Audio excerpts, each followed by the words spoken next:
Welcome back, boys and ghouls. This is Sarah Stephenson, and this is my assistant, Mike Stephenson. Yeah, I wish you wouldn't call me an assistant. I thought I was a co-host all this time. Oh, well, okay. Yes, so Hi, tonight guys. we will be reviewing this sci-fi movie. I'm clarifying it's sci-fi because unlike other movie critics, they keep saying it was a drama or an action, but it's not. No, actually, it's been listed as a science fiction action film. Now, I've always been under the impression that the first part of the genre is the main theme. And anything after that is supplementary. Yes, so this movie is called Lucy, which was released in 2014. Now, this is a French science fiction film, but it was actually filmed in Taipei, Paris, and New York City, and it's in English. So it's not going to be sitting down there watching the old subtitles scroll across the bottom of your screen or anything. But the people involved in this are seasoned professionals and have done a pretty professional job, I think. I think so. Now, here we go. Produced by Virginie Besson-Siller. You probably don't know her name. That's okay. Directed by Luc Besson. Written by Luc Besson. Yeah. They're a husband and wife team, not a father and daughter or anything. Yeah, husband and wife job. Actually, they're a husband and wife team. I thought that Luc Besson was both the director and the writer. I just said that. Yeah, but they're not a husband and wife team. Virginie, the producer. Oh, That's his wife. Oh, sorry. I thought that Luke wrote and directed it, and his wife produced it. Hence, a husband and wife team. Okay. So, anyway, moving on. Wait a minute, moving right along. Now, budget, 39 mil. Box office, 463 mil. I think it was a winner. And according to my research, I found out this script took 9 years, adding the extra year of producing the thing. That would make it 10 years of creating. You mean the concept and everything else, and and drafts and redrafts, and not to mention, yep. Doing the actual filming process too. Okay, yeah, fair enough. Which probably took about 10 years to create this. Wow, bugger. That's what I call one dedicated mama. Yeah, yeah. Bugger. And just so you guys know, at the beginning of this movie, it's padded out with a lot of stock footage. Well, there's some stock footage in there, and there's some things there with animals in it. It's relevant to the storyline. Actually, I found the first 15, 20 minutes sort of boring-ish. But once the movie started and got into the action sci-fi bit, then the beginning of it made sense. So then, it was relevant to the story. I imagine when they were doing the final cut on it, they were a few minutes, minutes shorter than their actual film goal. As you guys are well aware, if you look at a script, it has to be, or looking at a movie, it has to be at least.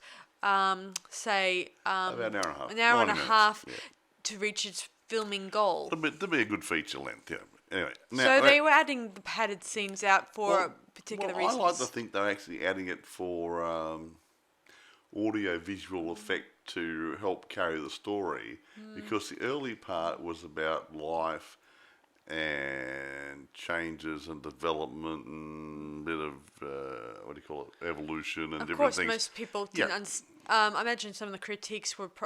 The critics didn't like that part. I don't think it was really interesting. Actually, one of the critics said, "I liked the first part of the movie, didn't like the second part of the movie." So he liked the crappy bit at the beginning, he didn't like the rest of it. I don't know. Yeah, that's only one of the critics, but most of the critics actually were neutral or liked it. There's just one or two idiots who said, "I don't know." One of them actually commented on something. I won't go into it too much. He commented on something. It's not very plausible. It's a science fiction. It's not science fact. Most science fictions are full of crap. Honestly, they make it up. It sounds really, really good. Let's make a movie.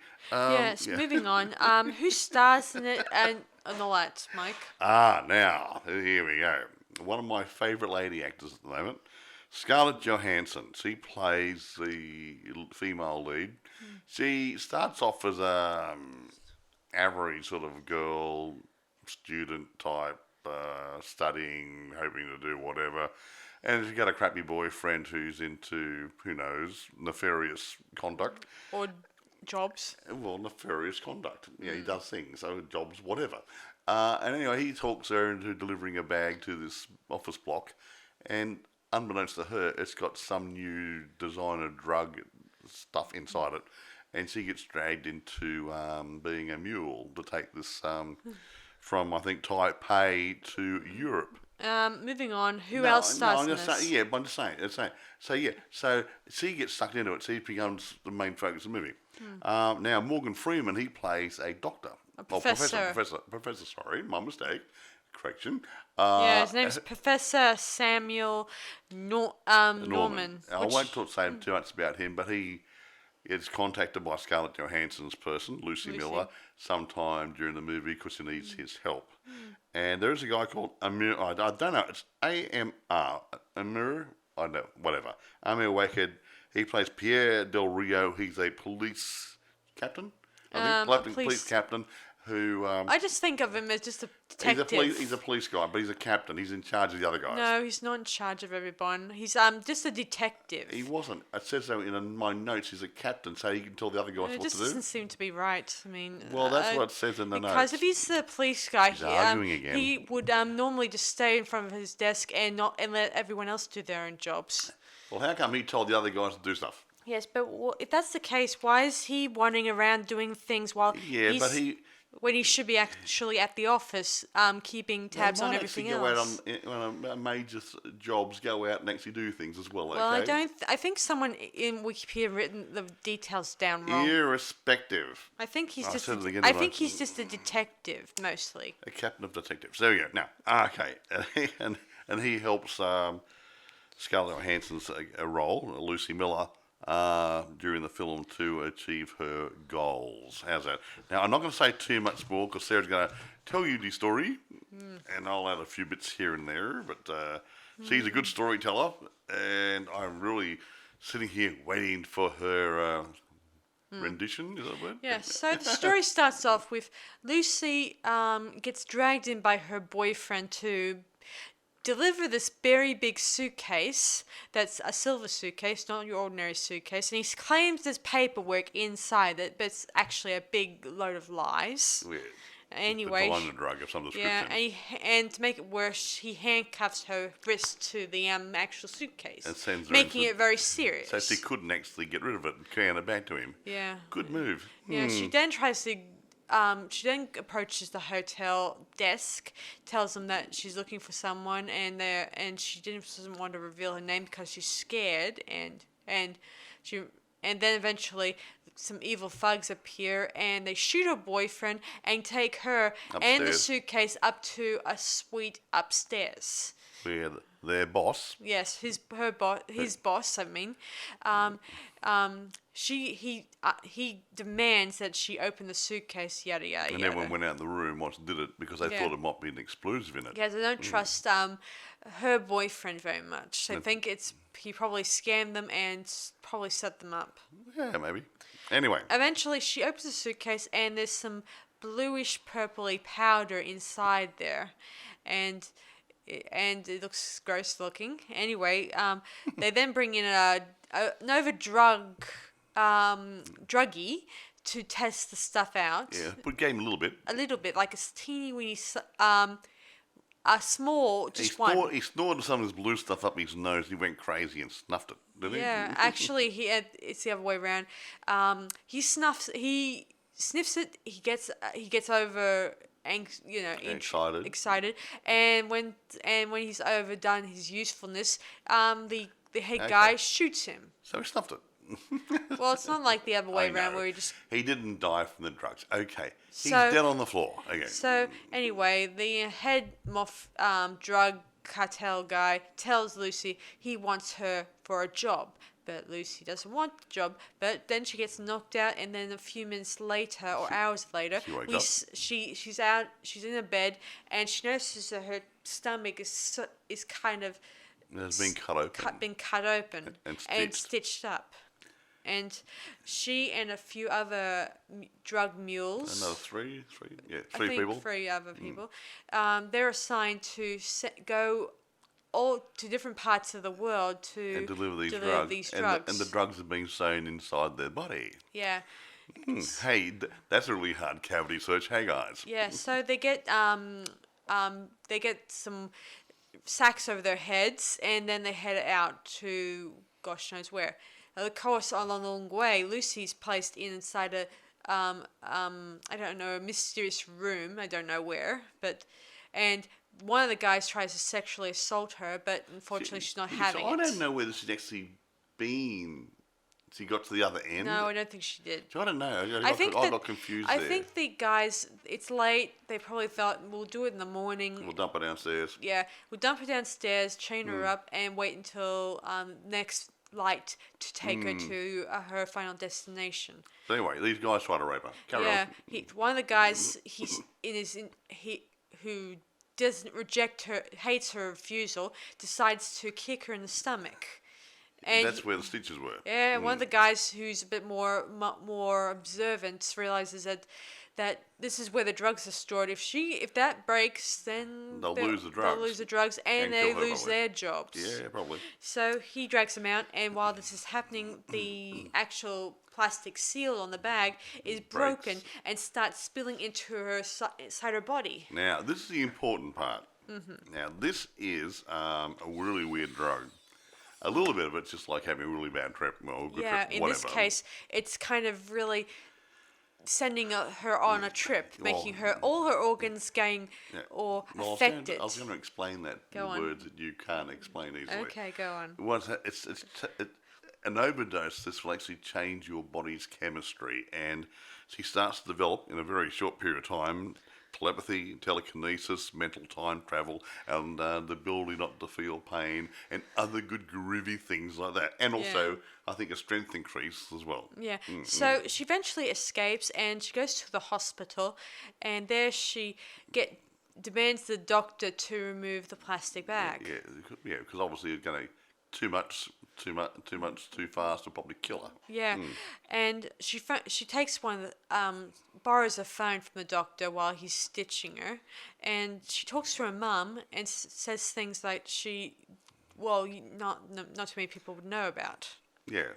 Like she reveals how she remembers all the kisses her mum gave to her when she was a kid and growing up, and remembers how she had a cat and but the cat died. Probably was around when she was a baby. And the mother said, how do you remember that? He died when you were 1. Yeah. Yeah. And she remembers the fact that she had braces and how much they hurt when she was a kid. And she remembers even a certain moment in her life when she was only a baby of the milk that she had when her mother gave her when she was, an infant. Spooky.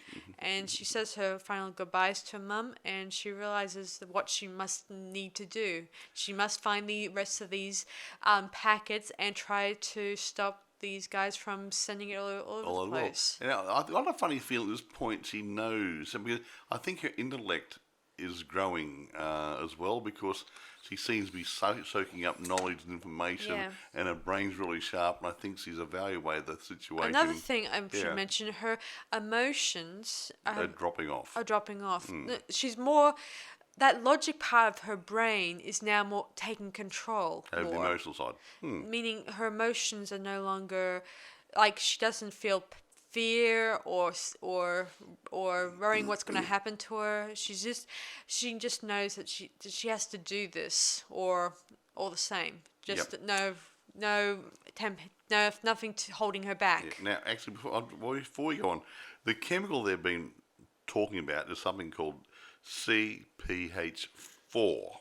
Yes. Now, when Lucy goes to the hospital, and the doctor is working on her and sewing her up, and getting the drugs out, then sewing her up again, he mentions to her that this drug is actually present in small quantities in pregnant women to help develop fetuses in their 6th week to help them grow and develop. Yeah, and that It's like fertilizer. and that he heard a rumor going around that they were making into a chemical or a formula. Synthetic. Yeah. Now But I don't know it whether was that's just- a true chemical or But not. they Yeah. said it was just a rumor. But now someone out there had Yep. developed it and done it. Yeah, and like I said before, she's getting heightened physical and mental abilities at this stage. And she's Yes. getting really, Yeah, Mila Jovovich, she- move over. She then returns to the hotel and she kills all the security guards that were guarding the naughty guy, Naughty head- guy, head naughty and guy. she grabs his face and gets all the information from the other Yes, drug she reads mules. his mind by putting her hand, a little bit like a Vulcan mind meld.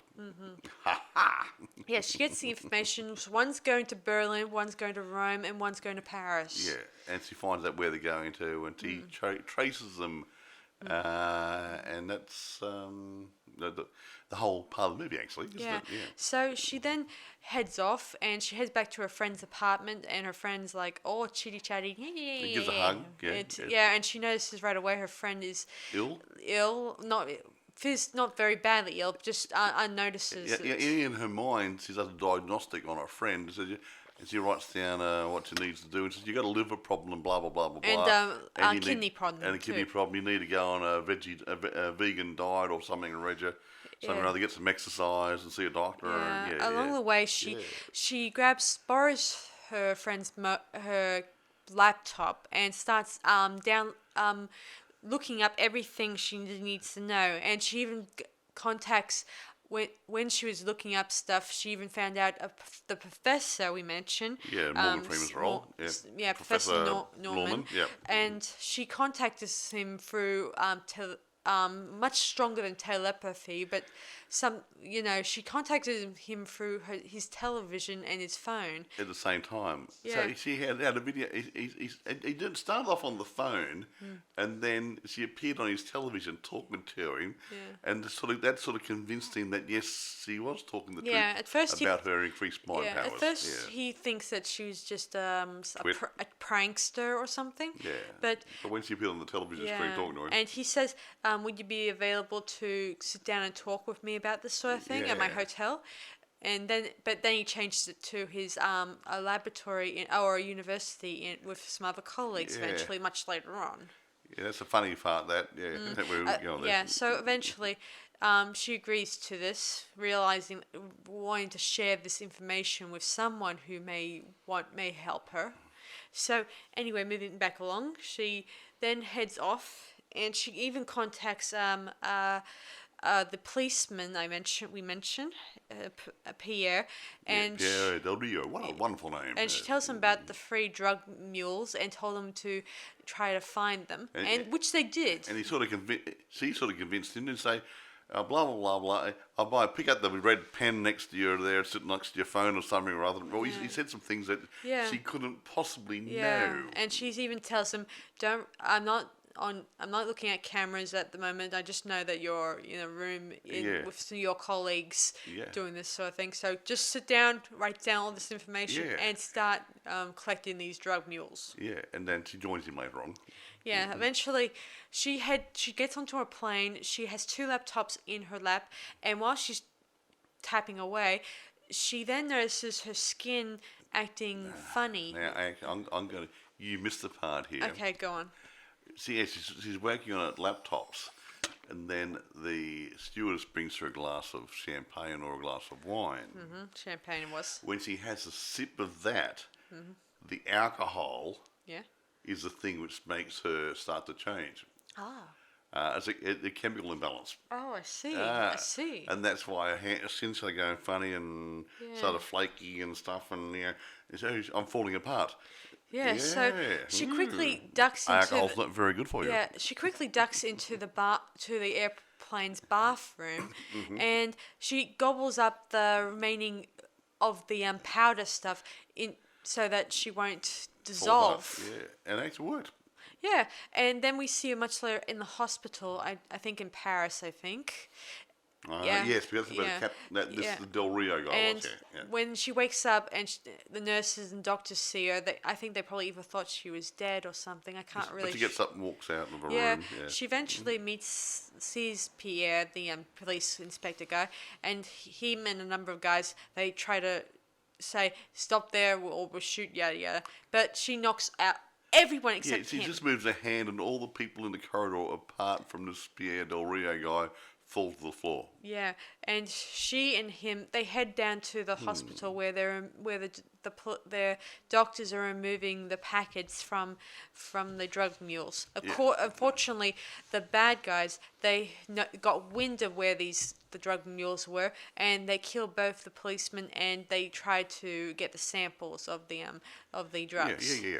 Eventually, Lucy appears, and she disarms them by using her powers. Yeah, she makes them float the ceiling and stuff like that. And And she got one guy who was thrown against the wall, and the final guy he kind of can't move. Like he's frozen. Yeah, Yeah. and she just went up there and grabbed what was he holding? A gun? a gun in a suitcase. Suitcase. Yeah, he couldn't hold the suitcase or to stop her from grabbing it. Well, actually, the guns they kind of floated to the ceiling. But she walked up and just grabbed the suitcase in his hand, which had the drugs in it, and he's still standing there frozen. He can move his eyes, but it's about as far as it goes. Yeah.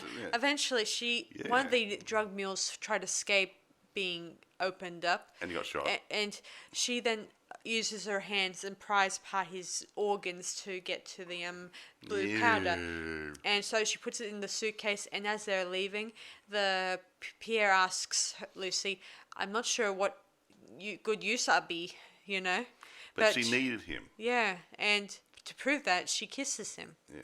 And she says, as a reminder, I don't know what that means. No, I think, well, like I said to you before, when we watched the show, I think it was a case that she was losing her emotions and compassion and passion and other things. She's becoming cold and clinical, but having somebody there was reminding her that she was really still human. Yeah, so something like they get into the car, and then they head down to the university this is the funny bit. Yeah.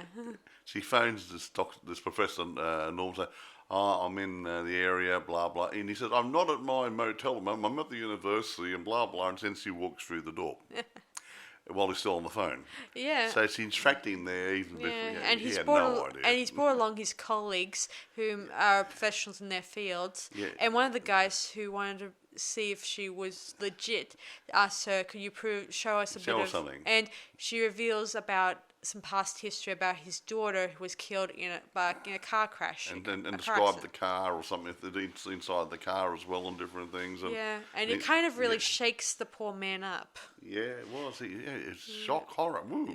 Yes. Yeah, bugger. Anyway, they all sit down, and she goes through what this is all about and how that she describes that. How does she describe it in the scene that she says that a lot of people? No, it's just talking. This is where it gets really deep. So Yeah. she's talking about time and life and different things, and Yeah. the only thing that's really constant is time. Yeah. Because we're just passing through Yeah, time. because some people Yeah. think that it's mathematical stuff Yeah. or biology stuff or other stuff. It's just time. Yeah, everything is superfluous. Yeah, she describes this in a bit of a, she used some footage. She sort of projects it. I mean, Projects it. projects it in the air, where Yeah, she shows like a a car hologram. zooming past in a fast pace until it disappears. Because it's going so fast you can't see it. Yeah. All you see is the background, which is the grass and the trees and the sky. Yeah. So they then they kind of link her up or inject her up. She talks them into putting that chemical, all the chemical, into Her body. her body because she needs it. Yeah. Of course, Sam Norman thinks. Professor Norman, yeah. Yeah, Professor Norman objects to this at Well, first he's worried about it. because he's worried that this much chemical could kill her or maybe destroy her. But she knew what she was doing because she knew where it would take her in development. Yeah, throughout this movie, we get a lot of flashcards indicating how much of a portion of her brain has been. Like 10%, 20%. Yeah. Actually, just the version. part of the theme of the movie is the average person uses 10% of the brain. Now, that's not real, obviously. That's been debunked years ago. But that's going 10%, 20%, 30%, 50%, 60%, 70%, all the way through the movie. And every time she's going through a change. Yeah. So she's reached the her final stage of her journey, and by the stuff, the formula, is now it's now. The powder is now turned to a liquid. Well, they mix it with liquid. Yeah, and they mixed it with liquid. And she said, and it's now injected into her, and she started to changing. And she said, actually, she said about the same time she was going to give Professor Norman all that information and stuff. When she can download it all. Yeah, when she download, but that something comes up later, which is while this is happening, Pierre and some of the policemen are, trying to protect the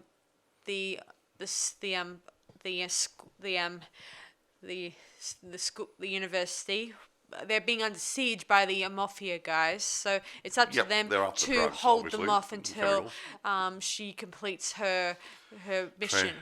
Her uploading, downloading, side loading, whatever. As she's doing this, she's her hand starts changing, and it starts turning into a weird substance. Yeah, like a blacky gooey stuff, but it starts traveling around the room like a it vine. starts it started connecting to their computers, melting them down, and turning into a supercomputer. Yes, technically, that's pretty much what it is. All her body turned to this black gooey stuff and went all over everything. Yeah. And sort of all the computer databases, he sucked them into one central core inside this black gooey stuff. Yeah, as the siege gets worse outside, they then use a bazooka thing, and they try to blow the door apart, and this causes her and some of the scientist guys to enter a white room, and then but she's no longer there. Technically, her mind is somewhere else. Yeah, she's travelling through time in her mind or something. Yeah, somehow she arrives in New York, and somehow she sort of does it like like fast forward, when like an iPad or an iPod when you just switch your hand and just try to move the screen across. And in this case, going backwards and forwards or something. Then she ends up going backwards in time. Yeah, she goes way back to probably it goes back to the Neanderthal period, because at the beginning of the movie they mentioned something about Morgan Freeman was talking about the first, I think, Homo sapien or something, and then it was called Lucy. Actually, it was her boyfriend who mentioned it. Did he? See, in this. That's right. So she meets this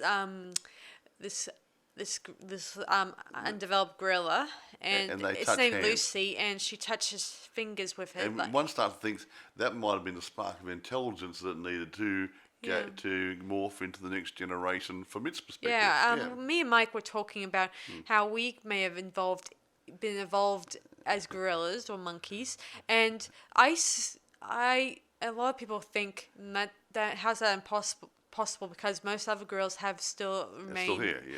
I suspect that we were another different breed of gorilla or monkey, and we just evolved differently to others. The problem with that is some people say, "Oh no, that can't have happened." Blah blah blah blah blah.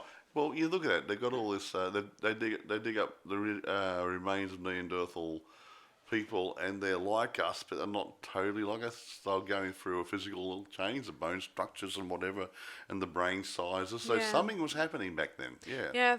So eventually, she watches everything, even to the point when the world began. Yeah, it goes back to the Big Bang. If you want to believe in that, I'm not going to get into that. It's not a forum for Big Bang theories. As this is happening back to her body is starting changing colour, turning in a black colour. She's becoming part of the black gooey stuff. Yes. Going dark. And while this is happening, the head mafia guy approaches her from behind with his gun, getting ready to shoot her in a slow motion. And by the time she gets to 100%, she disappears. And her clothes are there, but she's not. Yeah, and the drug guy says, "Where's she gone? I don't but I don't know if whether or not he's speaking. I can't tell what he was saying really because he's speaking Mandarin in this Mandarin, movie. yeah. And actually, our copy of the movie doesn't have subtitles, but Yeah. so he did miss a little bit of it. Yeah, it's the same with French. There was a lot of French language there. But the point is, it just comes up on Pierre's phone saying... Yeah, anyway, Pierre shoots the mafia guy, and he asks the scientist guys where she's gone. And he notices on his phone that she's gone, and she's says, everywhere. I am everywhere. And meanwhile, the special computer, the supercomputer, was able to eject a small USB. Oh, big one, a big long one, about say 6 inches long, or whatever. With all the information that they may use. Huge for flash whatever. drive. He's handed to Professor Norman. He said, "I'll give you all the information you want," and he had it. That was a huge flash drive. Yeah. So, and she narrates. Now, life was given to us, say, 1,000 years ago. No, a billion years ago. A billion years ago. Now you know what to do with it. Yeah. Hence, obviously, the flash drive. Ta-da!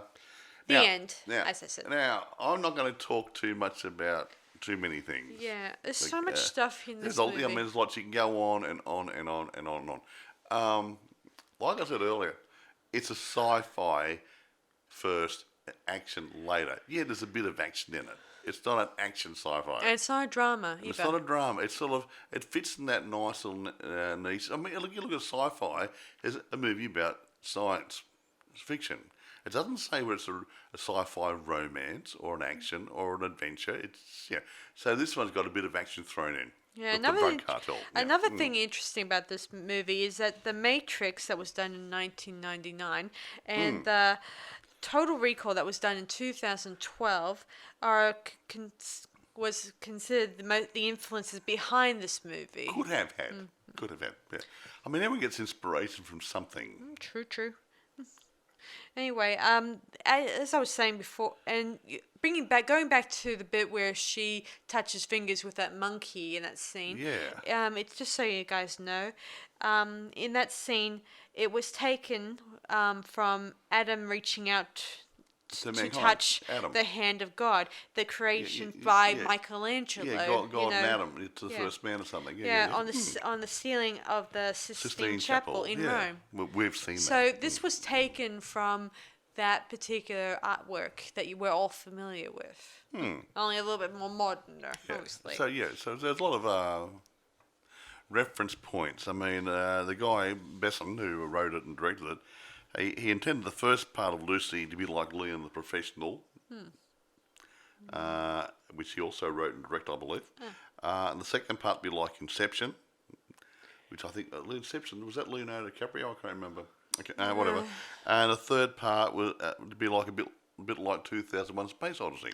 So he had different ideas he brought into the movie when he was writing the script and directing it. Yeah, another thing I should mention, the original actress who was going to play Lucy, rumors has it is that she declined the role because she was pregnant at the time. Who's this?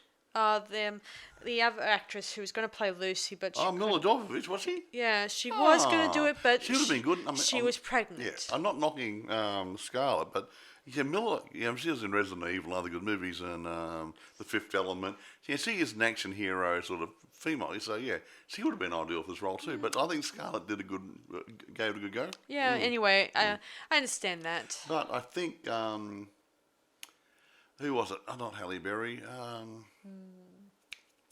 What's it called? I can't remember. Somebody else was being considered, but it wasn't first choice though.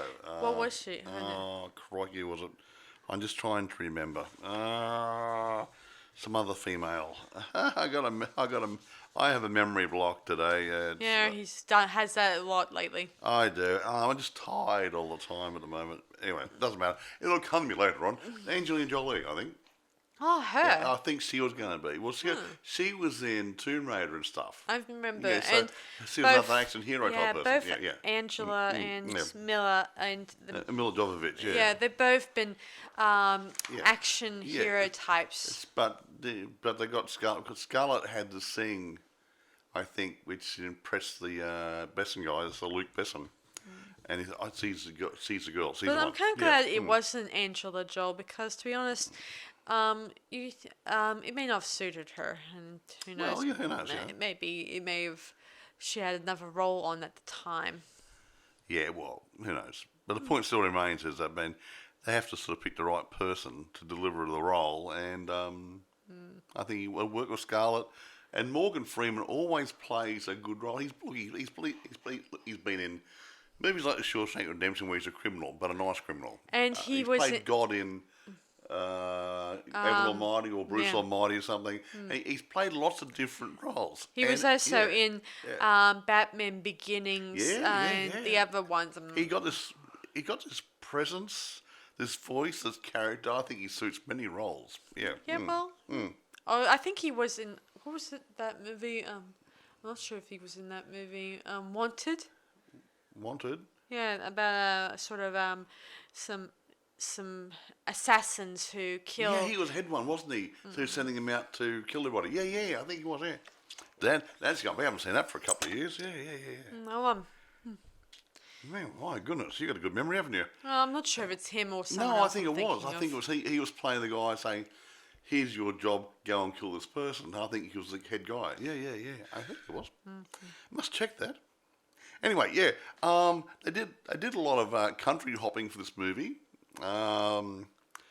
They principal photography started in September 2013 in a studio in Paris. They actually went to another place, Trentetat, northern France somewhere. Then the film in Taiwan started in about mid-October 2013.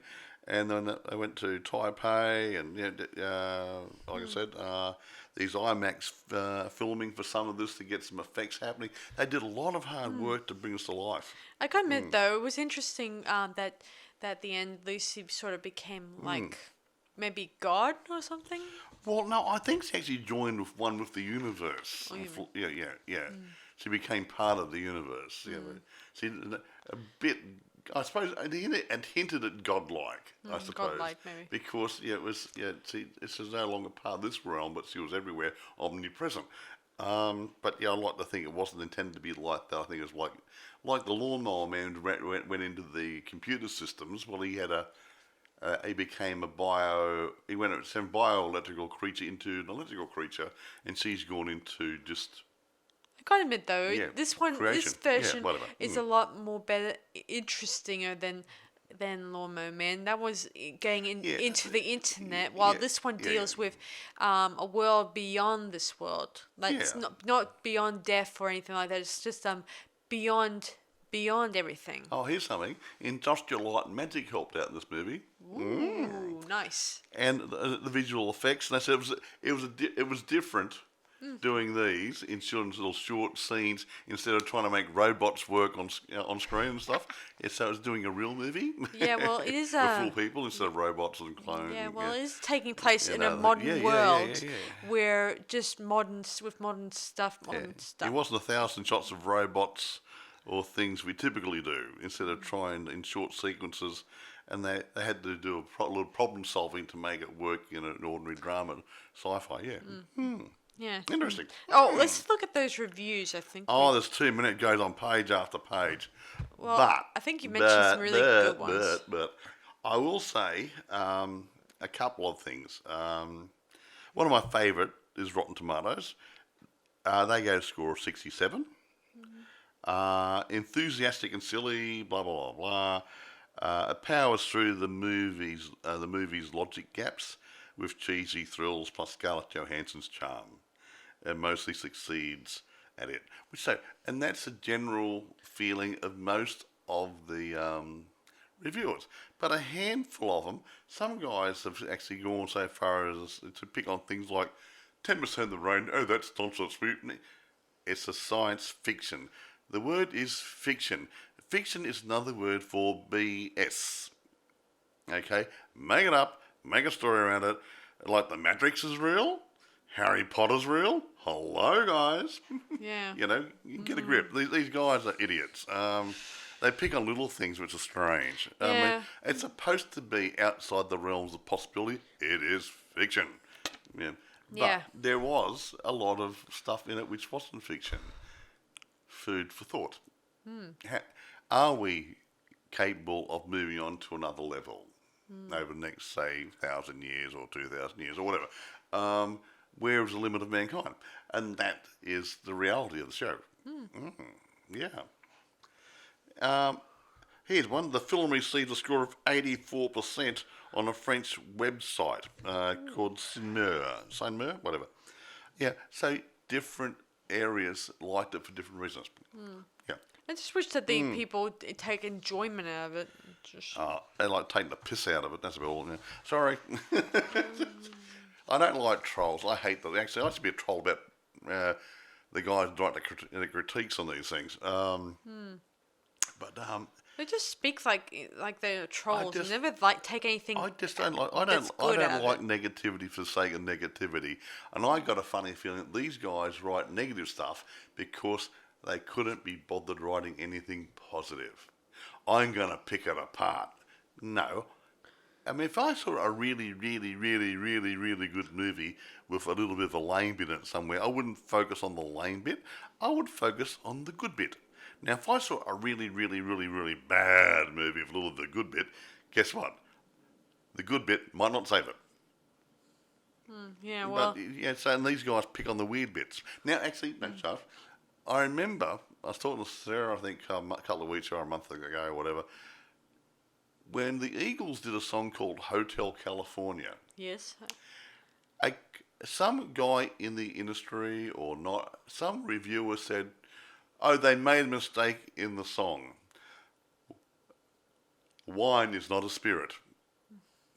No, brother. It's a damn fine song. People still listen to it today. Yeah. And all I can say is wine's not a spirit. Why the hell bother?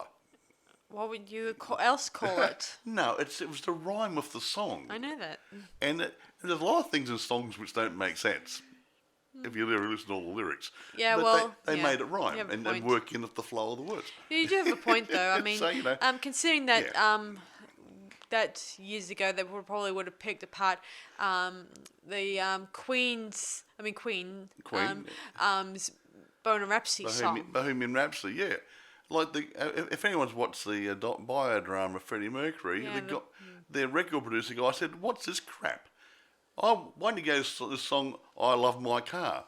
What's this Bohemian Rhapsody rubbish? What's this Miss Miller crap? What's Yeah. this so-and-so? What's Scaramouche got to do with it?" He Yeah. had no idea he was looking at number one song. The only problem is that Mike and I have listened to "I'm in Love with My Car" and It's crap. it was crap. And this record producer said, "Oh, that's more commercial." Come on, hands up out there who's ever heard of "I Love My Car." See, no hands, right? I did. I can see you. You probably heard of bicycle. Yeah, Bicycle I Race, want to ride another my Fat Bottom bicycle. Girls, all these other good songs they did. I Love My Car. Right, okay. Okay. Right, I give up. No, I won't go more. I've got a whole slew of I do like critiques here, and I they do just, like yeah. the song "Love of My Life." If it's that's Yeah, what that it's was called. written about his wife, fiance, whatever she was. Yeah, And yeah, it's could have shame. been writing about his pussycats. But I do. No. I would have loved Cat, it if they. no, not a cat. No. Well, we can't do anything about it. Freddy's long gone from this world. Yeah. It's sad. Anyway, We move back to this movie. Sorry, guys. I'm not going to say much more. I'm going to say it's a good movie. Yeah, I'm gonna say it's a good movie If you're too. if you're looking for a really hard and fast action movie, it's not a hard and fast action movie. It's a science fiction with some action in it. And it has a lot of Okay. food for thought. And some food for thought. Yeah, it's a Like- good movie. Good acting, good directing. Like, Yeah. it does. Even though this might be a fictional take on it, but Yeah. it does make you wonder about why we're here and how The meaning of life, and folks. how are we governed by mathematics or other stuff? Or we on it. Actually, I will touch on spirituality just a little bit. Just for food for thought. Somebody humans have been governed by mathematics, Sure. sorry. Somebody once told me, a priest or a minister or somebody, I can't remember now, he said, we are not material people having a spiritual experience. We're spiritual beings having a material experience. Now think of that. Have a think about that, and then look at this movie, and you start thinking, okay, where do we fit in it? How do we fit into the Matrix? All these people were asleep. It was a fake world. I mean, yeah, interesting. What perspective? Interesting. And anyway, that's my bit of theology for today. But anyway, can't think of anything else to say. I mean, it's a good movie. I didn't like the beginning. To me, the beginning was a little bit slow for me. Yeah, I guess that was. Because I was getting ready to turn the movie off. Yeah, I didn't know where it was going. I guess the apart from the important scenes which play a key part to the story, there was a lot of other scenes, footage scenes that were. Yeah, I think the stock footage works as a whole, but it didn't grab my attention in that first 15 minutes or so. It did drag me away from the actual current of the story a little bit here and there. So that's why I'm going to still give it a reasonably good rating, but because the beginning nearly made me not watch it, but when at the end of the movie it did make sense that the beginning had to be there. So, but they could have done it a bit differently. So I'm going to give it a 9 out of 10 because the beginning was a bit, I'm going to give it a 9 out of 10 too. Yeah, but still a good movie, folks. It's a good watch. I like science fictions when they're not full of monsters and stuff as well, and weird crap. Because the closer it gets to reality, it makes you think: is that possible, or could that happen one day? And you start a bit of food for thought. That sort of stuff. Think about it, guys. I know it's hard, but think about it. A long time ago in a galaxy far away. Well, that's really nice. You got all these robots running around and monsters and stuff, and that's fine. But this is closer to reality. And you go, interesting. Yes. Actually, there's an old movie called The 4D Man. I like with Robert Lansing in it. So I'm going to. I remember that movie. Yeah, well, watch it. We might review that one day. Yeah, might. It's about scientists trying to work on an experiment to pass matter through matter, and the experiment goes wrong. But everything else is a straight movie.